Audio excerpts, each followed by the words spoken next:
नमस्कार दोस्तों, VN study classes में स्वागत है। आज हम लोग पढ़ने वाले हैं रासायनिक बंध यानी केमिकल बॉन्डिंग। तो आइए शुरू करते हैं। सबसे पहले हम लोग देखेंगे इलेक्ट्रॉन बंधुता किसे कहा जाता है, यानी इलेक्ट्रॉन एफिनिटी किसे कहा जाता है। तो सिंगल इलेक्ट्रॉन को खींचना, इसमें क्या होता है, सिंगल इलेक्ट्रॉन को खींचना ही इलेक्ट्रॉन बंधुता कहलाता है। मतलब जिसमें सिंगल इलेक्ट्रॉन को खींचा जाता है उसे इलेक्ट्रॉन बंधुता कहा जाता है। जैसे क्लोरीन हो गया, क्लोरीन का परमाणु क्रमांक कितना होता है, 17। तो हो जाएगा 2, 8 और 7। तो ये जो है क्लोरीन के बाह्यतम कक्षा में 7 इलेक्ट्रॉन है, यानी कि इसमें जो है एक इलेक्ट्रॉन ग्रहण करने की प्रवृत्ति होती है। यानी इसके बाह्यतम कक्षा में सिंगल इलेक्ट्रॉन खींचने की आवश्यकता होती है। यह चाहेगा क्लोरीन की सिंगल इलेक्ट्रॉन को खींच ले। तो सबसे ज़्यादा जो होती है क्लोरीन में इलेक्ट्रॉन बंधुता होती है। सबसे अधिक इलेक्ट्रॉन बंधुता किस में होती है, क्लोरीन में ही होती है। और एक होता है विद्युत ऋणात्मकता, जिसे इलेक्ट्रोनिगेटिविटी बोला जाता है। इसमें जो है डबल इलेक्ट्रॉन, क्या, तो डबल इलेक्ट्रॉन या इसे पेयर इलेक्ट्रॉन भी बोल सकते हैं। तो डबल इलेक्ट्रॉन या पेयर इलेक्ट्रॉन को खींचना विद्युत ऋणात्मकता कहलाता है। और यह जो होता है फ्लोरीन में सबसे अधिक होता है, यानी कि फ्लोरीन में विद्युत ऋणात्मकता जो होती है वो सबसे अधिक होती है। और इलेक्ट्रोनिगेटिविटी जो है यानी विद्युत ऋणात्मकता जो है सबसे अधिक जो है अधातुओं में देखी जाती है। सबसे अधिक किस में होगी, अधातु में। तो यहाँ पर आप लोग समझ गए होंगे, जिसमें सिंगल इलेक्ट्रॉन खींचा जाता है वो इलेक्ट्रॉन बंधुता कहलाता है, और जिसमें डबल इलेक्ट्रॉन यानी पेयर्ड इलेक्ट्रॉन खींचा जाता है वो विद्युत ऋणात्मकता कहलाता है। अब देखते हैं आयनिक बॉन्ड। इसमें दो विपरीत आवेशित आयन बनते हैं। दो विपरीत प्रकार का आवेशित आयन बनेगा और ये स्थित वैद्युत बल द्वारा एक दूसरे को आकर्षित करते हैं। जैसे मान लीजिए कि सोडियम हो गया और एक हो गया क्लोरीन हो गया।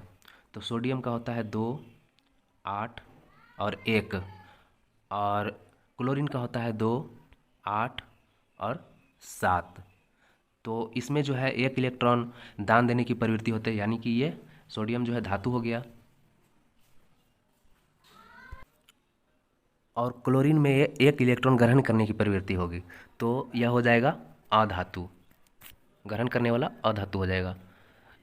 तो यहाँ पर सोडियम जो है एक इलेक्ट्रॉन कंप्लीटली रूप से क्लोरीन को दान देना चाहेगा, यानी कि दान दे देगा क्लोरीन को।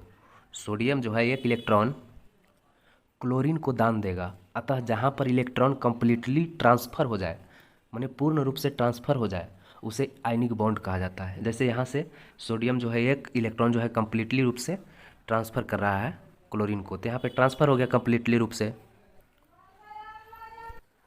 तो इसे हम लोग कहेंगे कि जहाँ पर इलेक्ट्रॉन कंप्लीटली ट्रांसफ़र हो जाए उसे आयनिक बॉन्ड कहा जाता है। और आयनिक बॉन्ड होने के लिए क्या क्या शर्तें होनी चाहिए, तो आयनिक बॉन्ड जो है जब भी बनेगा वो आयन में ही बनेगा, आयन में ही आयनिक बॉन्ड बनेगा। और इसमें जो है एक पॉजिटिव होगा और एक निगेटिव होगा, एक पॉजिटिव और एक निगेटिव होना है। और आयन जो है वो जल में घुलनशील होता है, जल में घुलनशील होगा, और घुलनशील जल में घुलनशील होने के कारण जो है विद्युत धारा जो है वो प्रवाहित होगा, जल में से विद्युत धारा प्रवाहित हो सकती है। और क्या शर्तें हैं कि आयनिक बॉन्ड एक होता है धातु में और एक होता है अधातु में। तो आयनिक बॉन्ड जो है धातु और अधातु दोनों में होता है। अब देखते हैं हम लोग सहसंयोजी बंध। तो सहसंयोजी बंध किसे कहा जाता है, तो वैसा रासायनिक बंध जिसमें परमाणुओं के बीच इलेक्ट्रॉन के युग्मों का सहभाजन होता है। कहने का मतलब वह रासायनिक बंध जिसमें परमाणुओं के बीच इलेक्ट्रॉन के जोड़े का शेयरिंग होता है, इसमें अपने अपने में जुड़ जाता है। कहने का मतलब है कि अगर नेगेटिव और नेगेटिव वाला है तो दोनों आपस में ही जुड़ जाता है। जैसे एग्जांपल में मान लिया जाए क्लोरीन है, 2 क्लोरीन है, तो इसका क्या हो जाएगा 2, 8, 7, इसमें भी हो जाएगा 2, 8, 7। तो देखिए इन दोनों में जो है, इन दोनों में क्लोरीन में एक एक इलेक्ट्रॉन की कमी हो रही है, लेकिन इन दोनों में से कोई भी अपना एक इलेक्ट्रॉन जो है वो दान नहीं देना चाहेगा। इसलिए इन दोनों में एक इलेक्ट्रॉन की क्या हो जाएगी, साझेदारी हो जाएगी। तो इसमें एक एक इलेक्ट्रॉन की जो है वो साझेदारी हो जाएगी दोनों में। तो जब दोनों में एक एक इलेक्ट्रॉन की साझेदारी होती है तो सिंगल बॉन्ड बनता है। इसे ही Cl2 बोला जाएगा। और इसी को किस प्रकार लिखा जाता है? देखिए क्लोरीन में जो है बाह्यतम कक्षा में कितने होते हैं? क्लोरीन में जो है बाह्यतम कक्षा में 7 इलेक्ट्रॉन होते हैं। तो इसको इस प्रकार लिखा जाता है, 2 ऊपर हो गया, 2 नीचे हो गया और 2 इस साइड हो गया, 6 हो गया। और एक इलेक्ट्रॉन जो है इसके साथ साझेदारी करेगा। उसी प्रकार इसमें भी होगा, 2 ऊपर हो जाएगा, 2 साइड में और 2 नीचे। तो इसमें जो है इसको इस प्रकार जो है दोनों एक एक इलेक्ट्रॉन की साझेदारी करेगा। दोनों जो है एक एक इलेक्ट्रॉन की साझेदारी कर लेगा, लेकिन एक दूसरे को दान नहीं देगा। तो इन दोनों को मिला के इस प्रकार लिखा जाता है Cl Cl। ये मिल के बन जाता है Cl2। ये जो होता है सिंगल बॉन्ड बनता है इसमें। ये देखिए ये सिंगल बॉन्ड बन रहा है। और जैसे एग्जांपल लेते हैं, जैसे हम लोग लेते हैं H2O H2O। तो इसमें कैसा बॉन्ड बनेगा? ये देखिए बीच में हो जाएगा O, इधर H और इधर H हो गया, 2 H हो गया और O हो गया। ऑक्सीजन में कितना हो जाएगा? 6, 2 ऊपर 2 नीचे और एक एक जो है वो साइड में हो जाएगा। तो ऑक्सीजन के बाह्यतम कक्षा में 6 हो गया। और हाइड्रोजन का एक होता ही है, तो हाइड्रोजन तो देना बिल्कुल नहीं चाहेगा, वह चाहेगा कि हम साझेदारी करेंगे, क्योंकि एक ही होता है हाइड्रोजन के पास। तो दोनों साझेदारी करेगा तो किस प्रकार बॉन्ड बनेगा?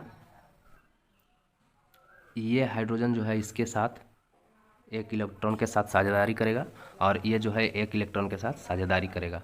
यानी कि हाइड्रोजन को जब एक इलेक्ट्रॉन की ज़रूरत पड़ेगी तो ऑक्सीजन देगा, ऑक्सीजन को जब एक इलेक्ट्रॉन की ज़रूरत पड़ेगी तो हाइड्रोजन देगा, मतलब साझेदारी करेगा। तो इसमें कैसा बॉन्ड बनेगा? देखिए H single bond O single bond H, ये जो होगा वो क्या कहलाएगा? Single bond. ये किस प्रकार का बॉन्ड बना है? सिंगल बॉन्ड बना है। तो सिंगल बॉन्ड को ही जो है वो सिग्मा बॉन्ड बोला जाता है। सिंगल बॉन्ड को ही सिग्मा बॉन्ड बोल सकते हैं। और एक एग्जांपल लेते हैं, जैसे HCl हो गया HCl। इसमें किस प्रकार का बॉन्ड बनेगा? तो H हो गया और Cl हो गया। तो Cl के बाह्यतम कक्षा में 2 ऊपर 2 नीचे 2 साइड में और एक बचा तो इधर दे देंगे। हाइड्रोजन के पास तो एक ही होता है। तो अब देखिए इसमें दोनों साझेदारी कर लेगा इस प्रकार। तो इसमें भी जो है वो सिंगल बॉन्ड बना। यानी कि इसमें कैसा बॉन्ड बनता है? तो सिंगल बॉन्ड कर सकते हैं या फिर सिग्मा बॉन्ड कर सकते हैं।